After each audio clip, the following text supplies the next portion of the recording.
Choose your character. Can I have a trans character, please?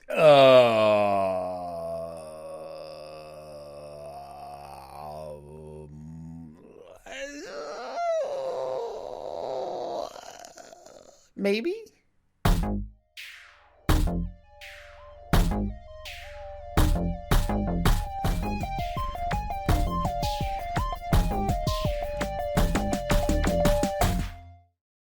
Hey there, everybody. I am really excited about today's video, but before we can get too far into it, I do need to tell you about this video's sponsor. Today's video is sponsored by the Forever Home Friends, a book and plushie business run by small YouTuber Savvy Writes Books. Forever Home Friends creates picture books, plushies, toys, merch, and more based on real rescue dogs and their stories of getting adopted. Each dog's collection comes with a signed book, a 12-inch plush dog, toys and accessories for that dog, and a customizable adoption certificate.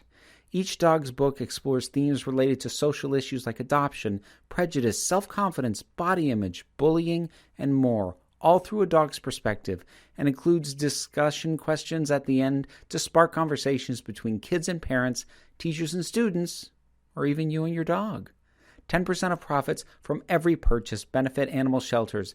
Visit foreverhomefriends.com, link down in the description, to check out their collections, and don't forget to follow them on their social media platforms, also linked below. So be sure to check out that link below. It's definitely a business worth your time.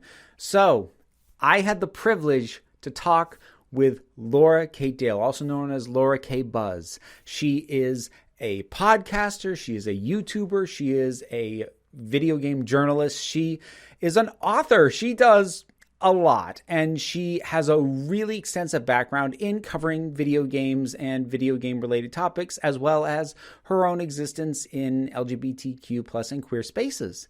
And through her expertise, I was finally able to have a conversation that I've wanted to have for ages, but I just personally don't have the background to have, which is the history and possibly the future of representing trans characters in video games. Let's get to it. So obviously, this is, as someone who has been covering video games for a while, and as a trans person, this has kind of become a little bit, I don't want to say your area of expertise, but something that's sort of been on your radar and you've been a little bit more immersed in than I have, given that I kind of stopped current gen gaming at the PS3. Yeah, it's something that, for better or worse, I've been aware of through my career. Yeah. It is one of those things, like, and like, I do actually enjoy being able to talk about LGBTQ plus representation and things like that. But at the same time, there's a part of me that feels like whenever certain things happen, I'm like, people expect me to talk about that, don't they? Yes. Yeah, exactly. Like, I enjoy talking about the topic when I can choose to talk about the topic. It's not so fun when it's like, oh, that game I haven't played yet that I didn't know anything about. Suddenly I've got 30 people tweeting me, hey, have you played this? You might like it for reasons to do with you. And like, being like, hey, talk. We're not going to say it's got an LGBT character in it, but play it. Yeah, that kind of recommendations are like, God, every single time J.K. Rowling's in the news, I'm like, are you going to talk about this? I'm like, I probably am, but I don't want to. Someone put transphobia in their game. Can you please subject yourself to that to have opinions on it? God, yeah. But we are going to at least try and focus a little bit more on the history of what representation in games has actually looked like up to this point. Because it kind of extends back a bit farther than I think a lot of people realize in some capacity, although in a weird way, some of it's like arguable. But I guess out of curiosity, for yourself, what was the first character that you felt spoke to you, not just as a woman, but like it spoke to your trans experience in a video game? Probably the first time that I was probably aware of a trans character in a video game, and that I felt some significance to their representation, was learning about Vivian in Paper Mario: The Thousand Year Door. I'm from the UK, and in the UK version of Paper Mario and the Thousand Year Door, Vivian being a trans woman is completely erased from that game's narrative. Same with the US version. Yeah, I believe it's like Japan and some European countries. Some European countries had better translations than others, but it was something that like I'd heard at school as like a rumor around the time I'd been playing that game of, oh, have you heard? And I went and did some reading about it because it was just I was very curious. And even though Vivian in the English version of Thousand Year Door is not presented in the text as being a trans woman, there was something that made a lot of sense about her as a trans character from the story she was in. Not to get too deep into the story, when Mario meets Vivian as a character, the whole plotline Mario is going through is his name has been stolen, his identity's been stolen, no one recognizes him for who he is. And it's this whole quest of trying to reclaim identity and trying to be seen for who you are. And there was something about reading about this character being a trans woman and being like, oh, of course you befriend Mario, who's on his quest to have people call him by his name and see him for who he is. And that's what brings the two of you closer together. That was really interesting and stuck with me for a long time. See, I only played that game relatively recently because I got commissioned to play it through my Patreon, and so I knew about that going in, and it was so strange to play it and realize like this is actually, without that context, is a fairly frivolous addition to the party. Yeah, there's very little that makes sense about why Vivian would leave her sisters and specifically join Mario and team, the people she's supposed to be opposing. Yeah, and without that context in there. Yeah, and it makes no sense why her sisters treat her the way they do without that as a background layer. It seems completely arbitrary. Yeah, it seems so integral to what that story was clearly meant to be about. Yeah, that was really an odd case and kind of speaks to, in some ways, a lot of the inconsistency, especially about earlier trans representation, where what you got depended on the region you got the game in. Yes, and if something was removed, it was often removed very, very without much thought as to what would be left in its place. It's like, let's take out this trans representation and not think about the void it's created. You can usually see the stitches and go like, yes, something got I don't know what, but something's missing. Yeah, it's very strange seeing attempts to just pretend that those plot lines never existed. Yeah. For me, it's funny. It's harder for me to think of a video game character that spoke to me on that specific level, because about the time that I was really starting to come into my own gender fluidity and identify something other than a cis male crossdresser was about the same time that I started backing off gaming. So I found a lot more strong connections in film and television and not as many in video games. Although in hindsight, I was able to look back and go, that's why I always gravitated towards the female characters when that was an option. Oh, I mean, okay. Yeah, that's definitely a thing. Like around the time that I was first coming out, it was a lot of like, what if I just played these MMOs with a female character and a female name and just didn't correct anyone's assumptions about that? And, a lot of those kind of things were happening. Yeah. It's like, this was why I powered through Street Fighter 2 Championship Edition with Cammy before anybody else. Oh, God, right. Well, that plus I really liked her butt when she turned the sprite around for the victory pose, but that's another thing. So for me, actually, because I'm old enough to still have my original Nintendo up in the attic. I've still got the manual for Super Mario Brothers 2 that says Birdo is a boy who thinks he's a girl. Yeah. Which Nintendo has backpedaled hard on in the years since then, which makes me think that initially it was a joke that they didn't realize people would latch onto. So, as someone that's sort of been out of games at some points, they didn't backpedal as hard on this as you may think, or as immediately as you may think. There is a game released on the Wii in Japan in 2008 called Captain Rainbow, and Birdo is canonically trans in that game, and you have an entire plot thread, and I have some quibbles about this, but the short version is Birdo is arrested for using a women's bathroom, and you have to go find a sex toy in her house to prove that she's female. It's yeah, right. This never got released in English languages. But I can't imagine why not. No, but there are some obvious issues with equating sex toy use to equals woman, but a lot of people don't realize that, like, as within the last 15 years, Nintendo still were acknowledging trans Birdo is a thing. That's wonderful. You're right. I didn't know about that. And like, that is one of those things where like, I immediately see the problematic elements of that, but at the same time, I can't help but admire the audacity of it.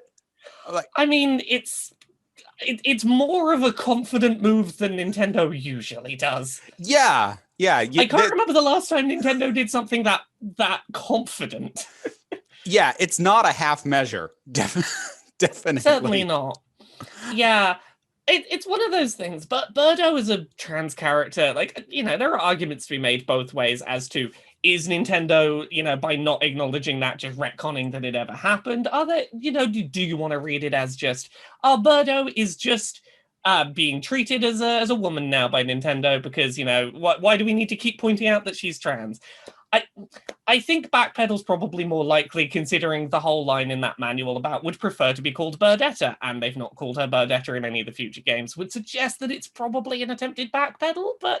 Yeah, at least I would hope so, because otherwise nobody has thought of the fact that we have in paper basically that everything with Birdo since then is canonically dead naming her, so... Yeah, but like, I don't hate Birdo as a trans representation, because despite the logistical problems with the fact that it would have to consistently mean Nintendo's been dead naming her for decades, I like to quietly be like, Nintendo were like, yep, she's a trans woman, and let's not bring it up needlessly in future, because why is it important? It just is a fact. I like to think that is true. I mean, that's one of the difficult things about trans representation in a lot of ways, and because the thing is that to treat with binary trans people, trans women, trans men, and not getting into the non-binary end of it quite yet, to represent them, strictly speaking, any male or female character could be seen to represent them because they're just being a man or woman. But it becomes a weird thing where to make it canonically trans involves a certain amount of hanging a lampshade on it that, while helpful in terms of confirming the representation, can often make it a bit more awkward than it need be. And oftentimes the transness of a character becoming a plot point when maybe it didn't need to be. Yeah, and there will eternally be debates about what is the correct amount of, yes, this character is trans before you stop bringing it up, but there's no easy answers to that. I think that, like, very clearly, if this was intended to be trans representation with Birdo, it was messily handled, to say the least, and comes with a lot of pitfalls that would have required a lot of fixing later. But I mean, I struggle to feel too negatively towards Nintendo about Birdo, because given the year that the game was released and the fact that it was released in Japan, it feels relatively forward-thinking for when it released. It does. Now, around the same time, we also got the very convoluted case of Poison in Final Fight. Yeah. So this is another one of those ones that's inconsistent depending on your region and where you ask. The story goes that both Poison and Roxy were originally trans women, because if they're trans women, that means they're men and you're allowed to beat them up. Yeah, it's not okay to punch a girl, but if it's really a guy, that's okay. Yeah, which the way I feel about Poison is that Poison started off from completely the worst possible justification you could have for a trans character. But the fact they have stuck with keeping Poison relatively consistently as a trans character and have not done anything too gross or stereotyped with her presentation throughout the years has somewhat leveled out that a little bit. Yeah, I mean, like Poison's obviously a incredibly exaggerated, hyperfemme, hypersexualized character, but that's also part and parcel for the genres she shows up in. So she's not being treated differently from anybody else. Exactly. And I would rather that than the, oh, here's the obvious visual tell of her being trans, you know, like that's the thing I always worry about in fighting games with their exaggerated character designs is what's the trans character feature you're going to put in here? Yeah. Where's the 5 o'clock shadow? Where's the bulge? What's it gonna be? Yeah. And like there's a lot of problems with the way that Poison was originally handled. Like the original Japanese concept art includes a term that loosely translates as she-male, which is not great. Like it shows the mentality that was going on when the character was originally created. There's stuff in later years as well which has muddied the conversation. Capcom's Classics collection refers to Poison as simply being a cross-dresser. So like there are little bits here and there that muddy Poison as consistent representation, but, and again, people can disagree with me on this, but I feel like at the very least, Poison is nowhere near as bad a piece of representation as she started off as. Yeah. Now, what's sort of funny about the early years of representation is that I feel like it's probably not unfair to call it in many ways, at least partially accidental representation, because like the line about Berto in the manual feels like it's a joke. And the thing about Poison, if the story is true, then it was never thought as let's represent trans people. It was let's work around the fact that otherwise you're beating up women. You have to kind of get to more recent times before you start getting characters who are made trans intentionally as opposed to accidentally. How much that actually makes it better seems to vary on a case-by-case basis, though.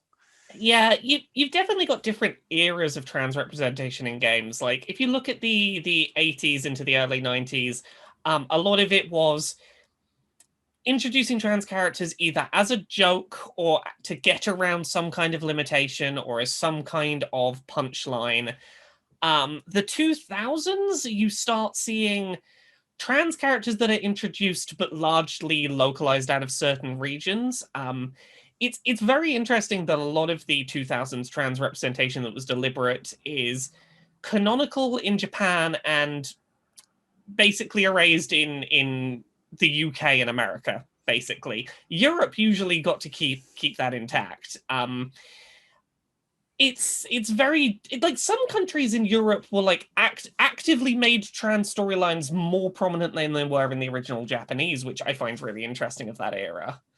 It is kind of interesting, and like I don't know enough about the Japanese culture to fully wrap my head around this, but like between this and a couple years ago when I had a conversation with M. Middleton, who's non-binary, and we talked about representation, and they brought up a number of anime and manga examples, some of them from quite a few years ago, and just sort of realizing, you know, not without its own problematic elements, but there definitely seems to at least been an acknowledgement within Japanese culture of a lot more gender blending and middle ground, whereas a lot of Western culture just want to pretend that that's not even a thing that exists.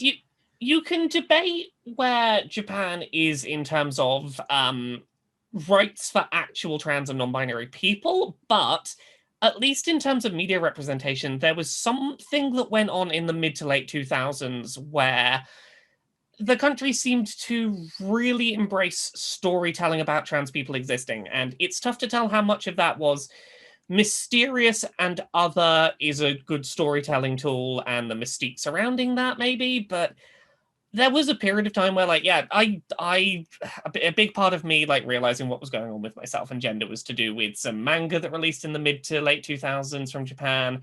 There's several examples of games that released in that sort of time. And clearly Japan was having some kind of let's talk about trans people in stories spell. Yeah. Although, you know, bringing it a bit more up to date, more in the 2010s and now, we get that's kind of where you have to come up to before you start getting trans people as primary characters as opposed to NPCs or supporting. At the very least, outside of indie games, which always kind of have the freedom to do their own thing. But you have to come up to something like 2018 before you get something like JJ Mcfeels, which is semi-indie. It kind of feels like it's not really proper AAA. And I know Swery has stepped in it since then. Yes. To put it lightly, yes. Yeah. Which it's funny, despite the fact that I don't talk about video games a great deal on this channel, I remember watching that play out and feeling like this feels like the embodiment of the kind of thing I always caution about when I talk about, writing what you know and doing the research if you don't know. Because without having played either one personally, but the impression that I was left with was JJ Mcfeels, he consulted with actual LGBTQ and trans people, got their input on that, and you can feel that in the game. And then when it came to Deadly Premonition 2, seemed to think, I've got this. And did it all on his own. And it was... Can I talk about this whole thing for anyone who's watching this and doesn't know? Because I Go have... for it. Okay, so there's this game developer called Swery who released a cult game about a decade ago called Deadly Premonition. Very inspired by Twin Peaks, but a very sort of like janky, rough around the edges Twin Peaks homage. The game... there's going to be some spoilers here. The game features a character who... for all intents and purposes, the game sort of presents as a cross-dresser, or that seems to be what the text is implying, who is involved in the murder of lots of women. It's kind of shitty, but it's not explicitly, or at least in the text of the game, it didn't seem to be explicitly trans representation. Then, Swery goes on and makes JJ Mcfeels and the Island of Memories, which, at the time, with no later context, I very much praised as a game. It is a short little indie game. Again, is it all right if I just talk spoilers? Because I feel like I need to about this. It is a story of a trans woman who, after a lot of conversion therapy pressure from her mother and being outed at her university, attempts to take her own life. It is a very heavy topic, but the point of the game is it is her going, no, actually, I want to live, I want to survive, I want to get through this, I want to be me. It is about surviving a suicide attempt and coming out stronger and going on to live your life.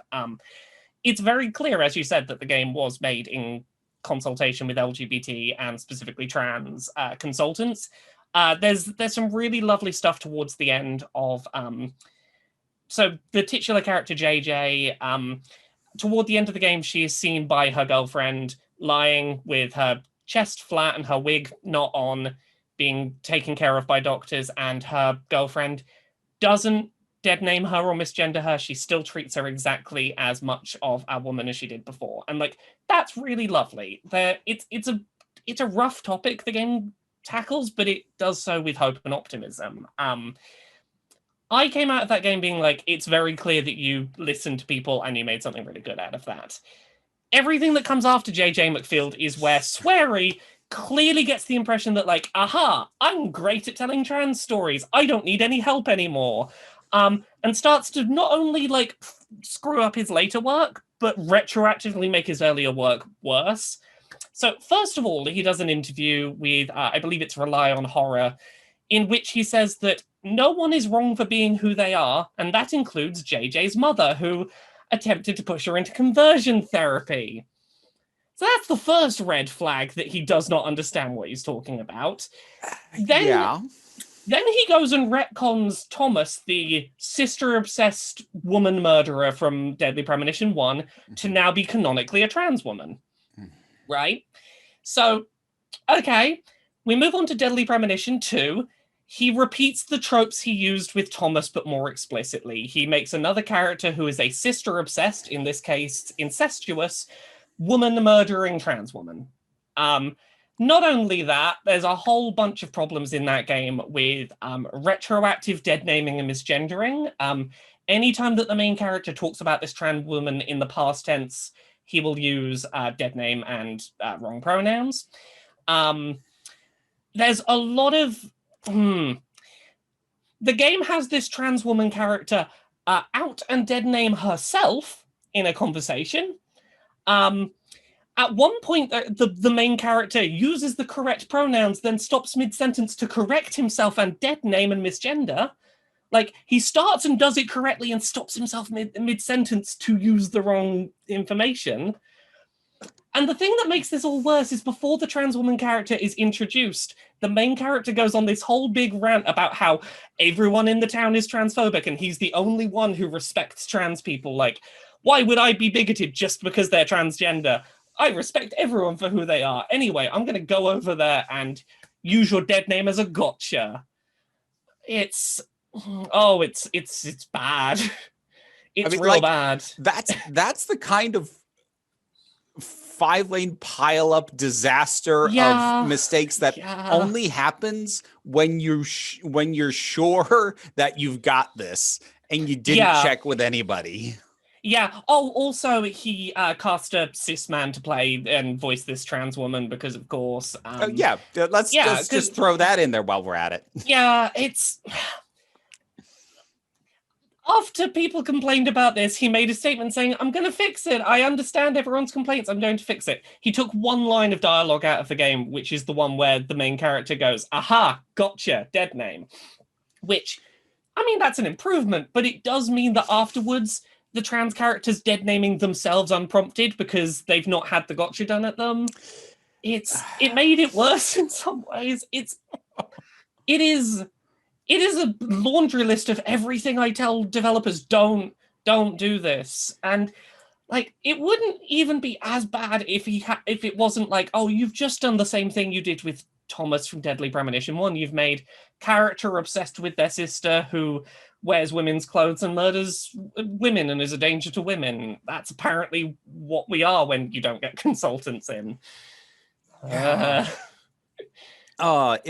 really... And what's so frustrating is there's obviously a lot of nuance and even debate with just the trans community, say nothing about the larger LGBTQ plus community, about the best ways to do representation. And there isn't always agreement, but pretty much everything that you just named, anybody in the trans community would have said, no, don't do that.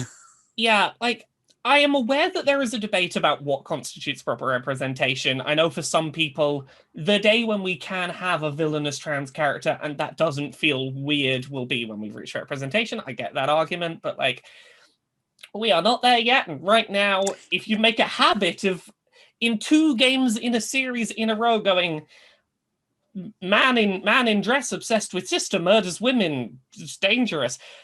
That looks like a trend, and it looks like it's implying some shitty stuff about trans people. Yeah, the thing that I've hammered on in a few other times is that when I see the arguments about like, well, if you want equality, then you shouldn't have a problem with a trans villain character, or when I've seen it, when I've talked about like the problems with casting cis people as trans characters, or people like, but if you want equality, shouldn't that be okay? And then trans people could play cis characters. And my answer to that is always like, all things being equal, yes, but things aren't equal. So if you start pretending that we have accomplished what we eventually want now, then all you do is lock in the status quo. Exactly. You need to actually bring everybody up to the same level, and then you can start treating them the same. Yeah, give us the thing we're not getting. Give us some positive examples, and then maybe we can talk about bringing that up to match. But I look forward to the day when video games as a medium can get to the point where we're not getting... what was the headline I saw this week for Raya and the Last Dragon? Has a blink and you'll miss it milestone of trans representation. That's one trans voice actor does one line in the background of a scene.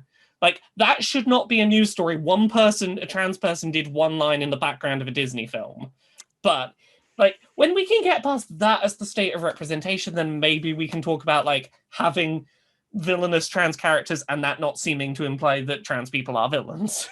Yeah, that I look forward to that day. I don't know if I'll get it in my lifetime, but sure would be nice. It sure would be nice. Now, what one of the things that I noted, and I don't know where else to mention this, so I'm just going to bring it up now because this is something that I've noted that isn't unique to video games. I've noted this in a lot of things, is that when, and not just trans, when queer representation shows up in anything designed to be an ongoing franchise, it's never in the first installment.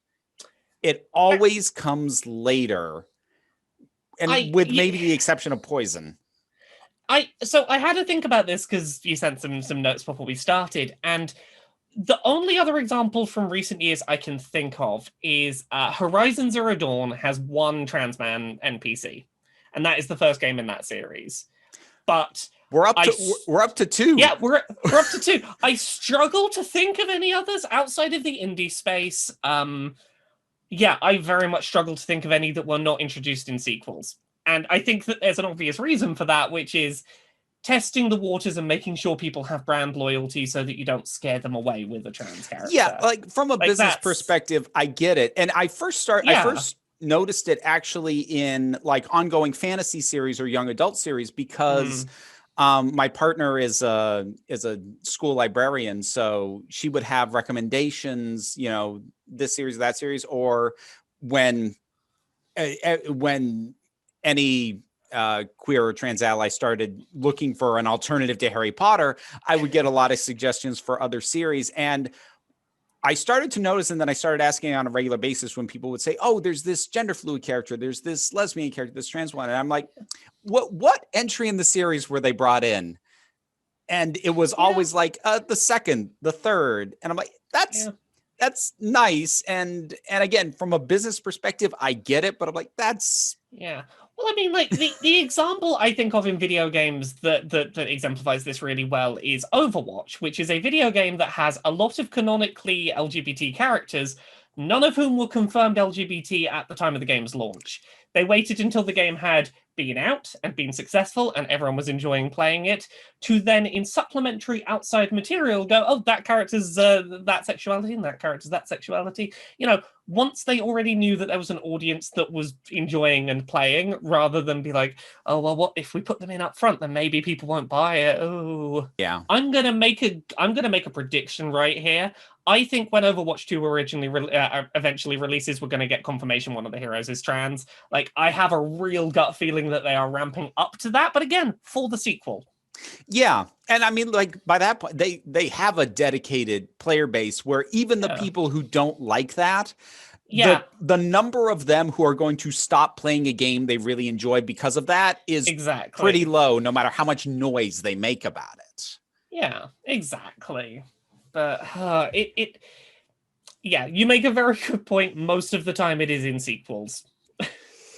So, like, the other element that is actually much more unique to video games, because these other sort of representational things, they come up in any medium, film, television, books, but there's also the more unique element of the ability of players to create custom characters in some games, and then whether or not the way the character creation is designed allows for more gender bending options or not. Which obviously it came up recently with Hogwarts Legacy. Yeah. And I remember when I was thinking about that, you know, when I heard basically, at least my understanding of what they were doing, which was basically removing restrictions in terms of what honorifics could be paired with what kind of character build and things along those lines. Wow.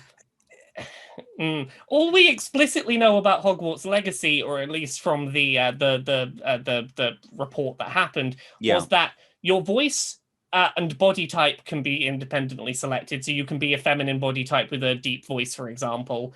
And you can pick which of the two binary dormitories to be placed into, regardless of your body type or voice. Yeah, which is not much, but sort of where I was going is that when I looked at that, I remember thinking, that's kind of the literal bare minimum. because it requires no uniquely authored content. Yeah. All you have to do is remove restrictions. Yes. So I really wanted to talk about this because like Hogwarts Legacy is a really great example of the problems with doing this, because the report that I believe was on Bloomberg about this explicitly labeled this as a trans character creator, and I have a lot of problems with labeling it that way, because what that actually is a gender non-conforming character generator. Yeah, I would call it non-binary creation more than I would call it or at least, because to most people, you say the word trans, they think trans man, trans woman. Even though it is an umbrella term, that's not what people default to when they hear it. This is clearly not a non-binary character creator, because you still have to go in the witch or the wizard dorm, and those are still very, very gendered, and it's one of these things. We saw it with Cyberpunk 77 as well, which was, hey, you can put a deep voice with a feminine character, that's trans. You can put a feminine voice on a deep character, that's trans. Cyberpunk, an even worse example of this, because they tied your pronouns to your choice of voice tone. So if you picked a low voice, no matter what else you did, you were getting he, him pronouns. Like, I don't understand how you can have a system like that and go, yep, that's trans character creator right there. Like, it's very clear that with this and with Hogwarts Legacy, no trans person was involved who could stop in and say, I mean, that's really simplifying the whole thing, and you should maybe think about it a bit more. But, and it kind of comes back to what we said earlier, which is that to call that trans representation is to say that we're talking about feminine men or masculine women. Whereas, like, no, we're just talking about men and women, and then it becomes the weird thing of, well, like, how do you build a trans character that is acknowledged as trans? Because for a lot of trans people, it would just be creating a female character, creating a male character. Yeah, and the thing that if you're going to have a character creator and you're going to say this is a trans character creator, what I hear when I hear that is, oh, maybe I'll meet a trans character at some point in game and I'll get offered a unique line of dialogue that I get to say because I made my character trans. Like, something like that feels like, okay, some kind of ability to opt into acknowledging you've made a trans character, maybe, or some kind of acknowledgement in game. Because if you just give gender non-conforming character options and then just have the game play out completely as usual, there is nothing inherently trans about that character other than what you as the player have imagined into it yourself. Yeah, and while I don't want to overstate the value of that, I certainly would like to see more authored content on that note, I do still find it interesting how, at least from what I could find, how infrequent the ability to even do that indeed is. As critical as I'm being here of like labeling that a trans character creator, it's wonderful when that's an option, because that opens up a lot more people to being able to create a character that looks and sounds like themselves, and that's great. That's a wonderful thing. But it's such an easy thing that, like, in most games, you're going to get zero pushback for giving people the option to pick from all of the voices and all of the body types and all of the outfits. That is just, most people will just design their binary character that looks like them, and that's fine.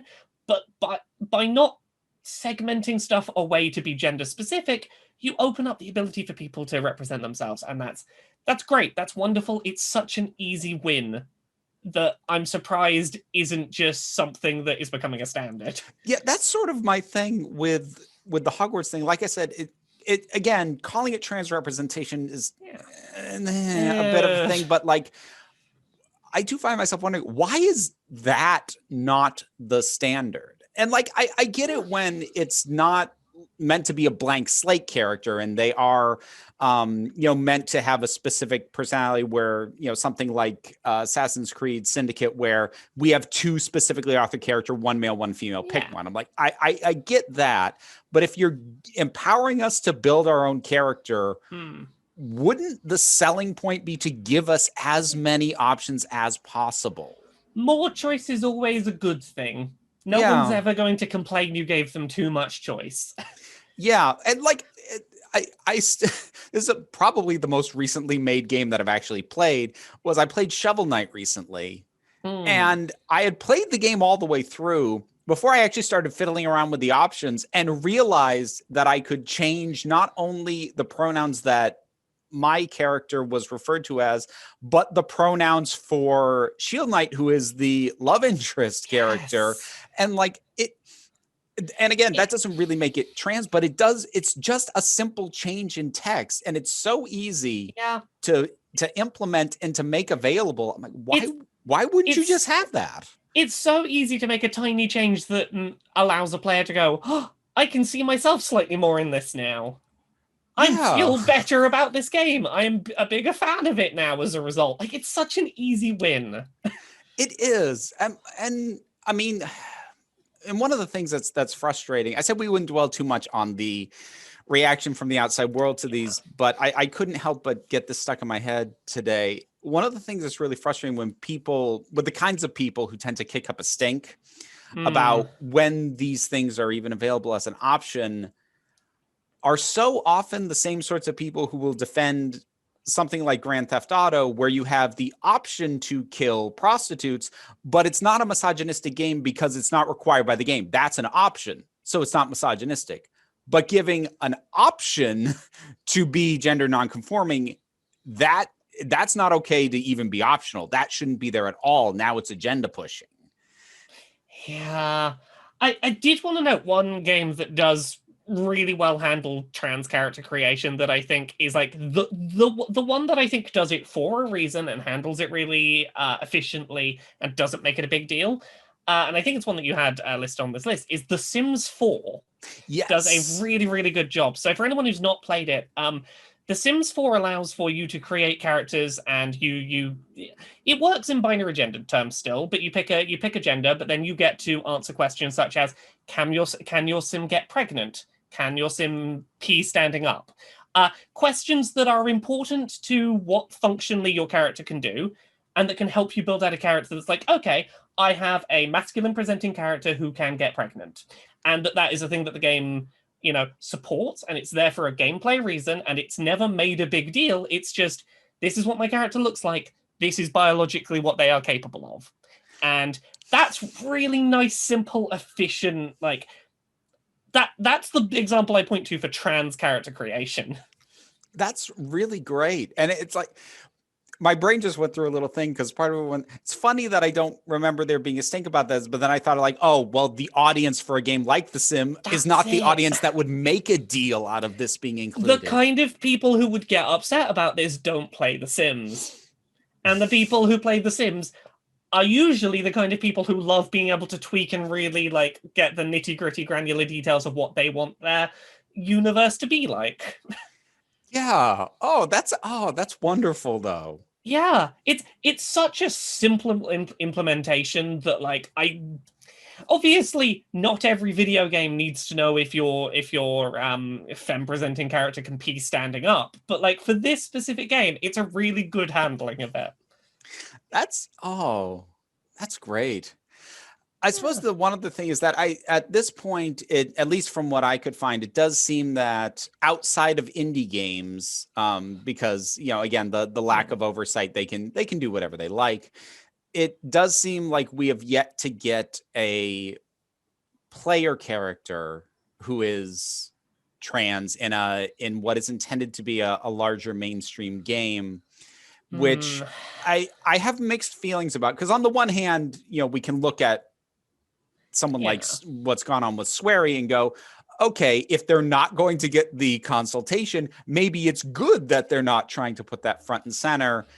But at the same time, as I'm starting to see player characters become more diverse in other areas, more diverse in terms of sexual orientation, in terms of race, in terms of mental status and neurodivergency and things like that, to see that trans is still very much relegated to supporting characters, NPCs, is still a little bit like, we're going to be the last ones to get to be the main characters, aren't we?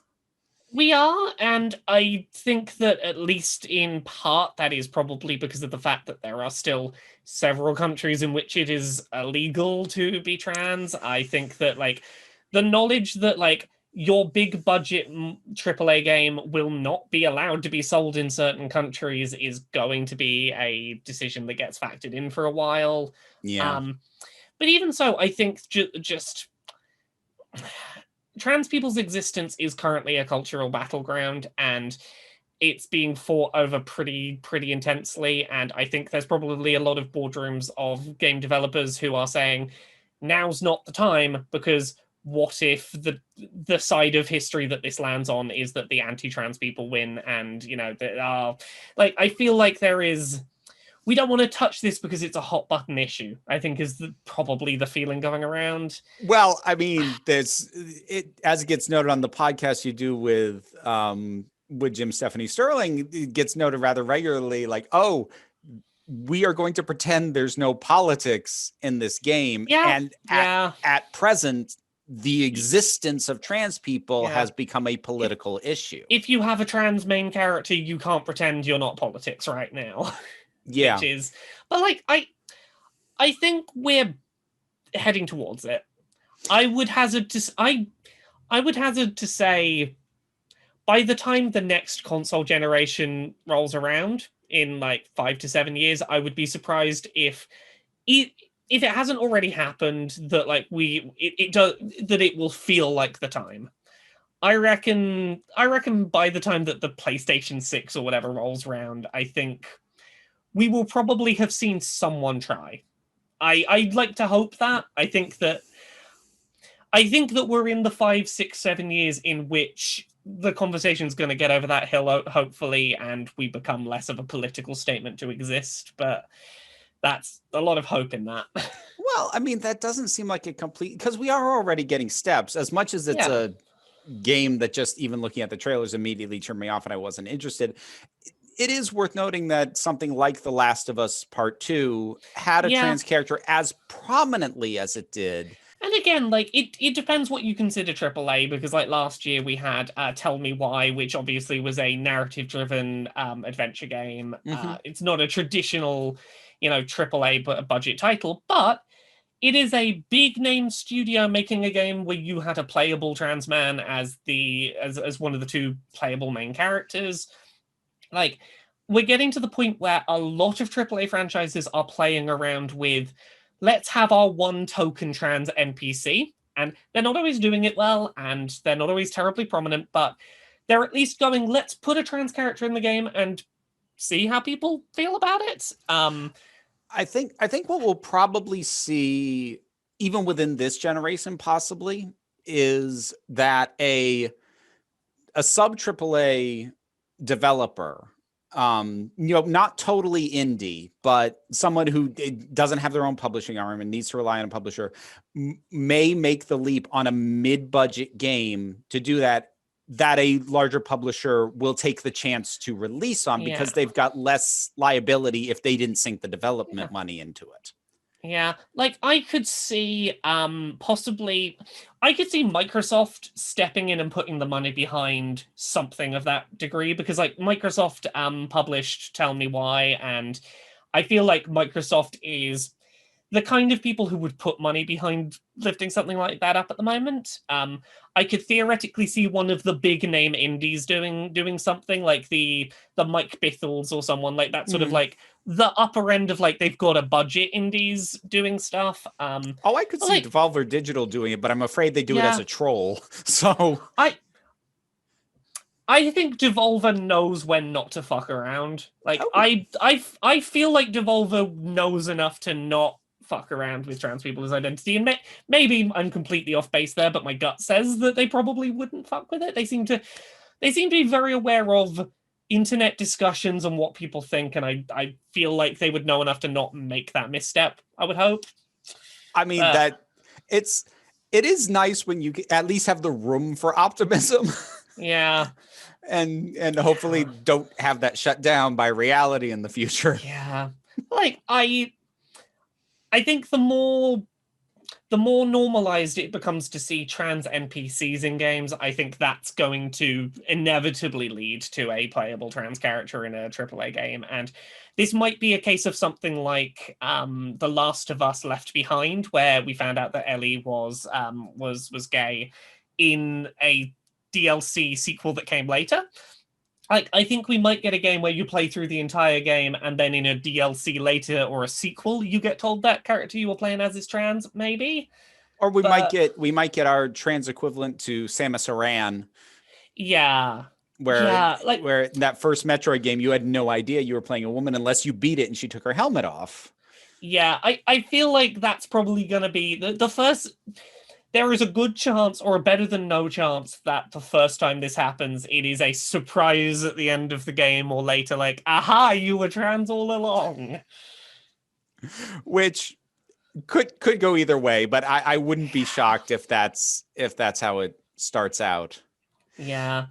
I feel like we're kind of arriving at a natural conclusion, but before we head off, I do actually want to say that my favorite piece of what I consider to be trans representation in gaming is non-canonical, and it's your idea, which is Rabid Peach.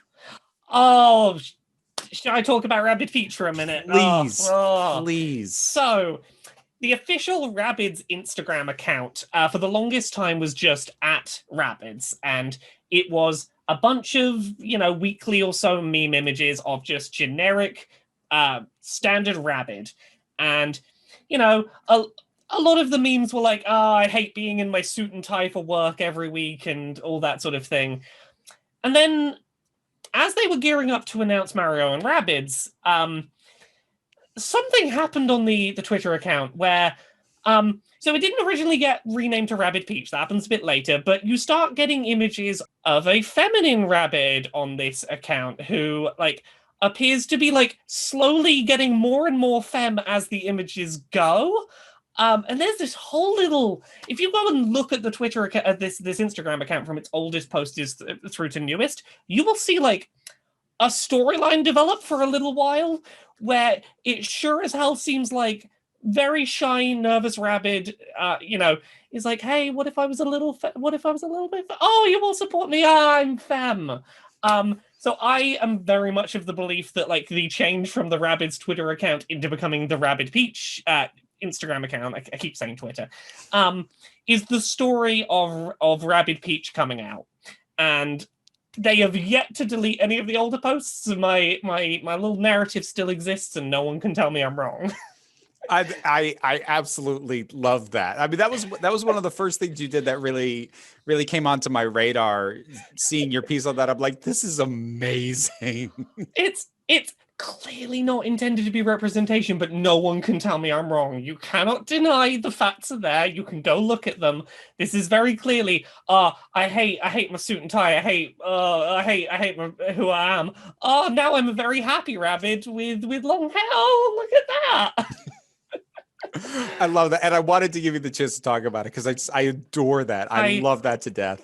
Yeah, I will never be convinced that I'm wrong on that fact. I don't care if you come at me with facts and logic. You can't tell me that's not right. I'm right there with you.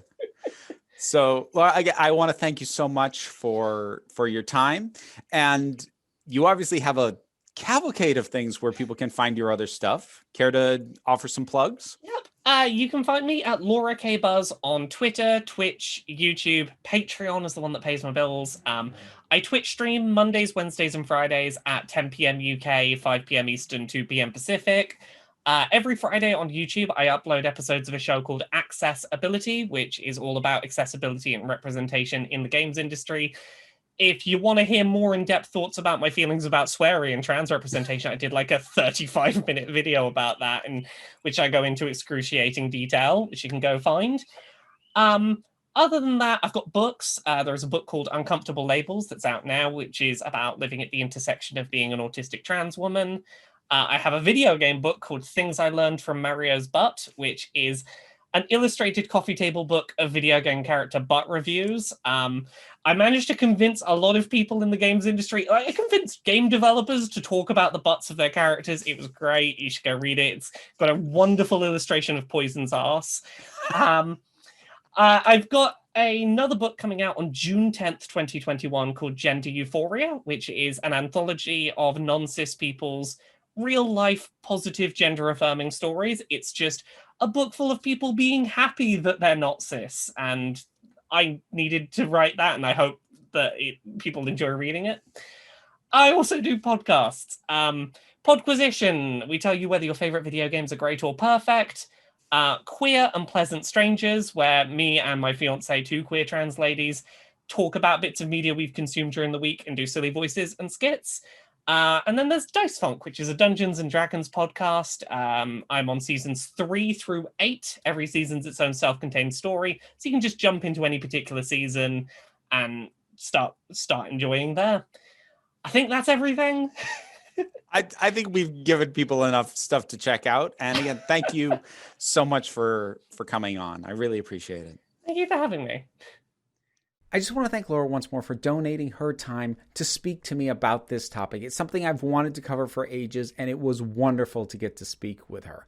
I hope you'll check out her work and some of her published stuff. And also, a special thanks and reminder to check out Forever Home Friends, the sponsor for this video. Links are down in the description. Please check them out. What are your thoughts on this topic? Whatever they are, drop something down in the comments and let's talk about it. I also have a Patreon. That is what pays the bills. Hopefully there was a link that shows up there. If they're not, because YouTube's been stupid lately, there's a link for that down in the description as well. All sorts of links down there for you to check out. But even if you're not able to do that, like, share, subscribe. That helps me out a great deal, spreads the channel, and gets more people involved in the sorts of things I like to talk about. But no pressure. At the end of the day, you are the council, and I am just running the meetings. Until next time, this council is adjourned.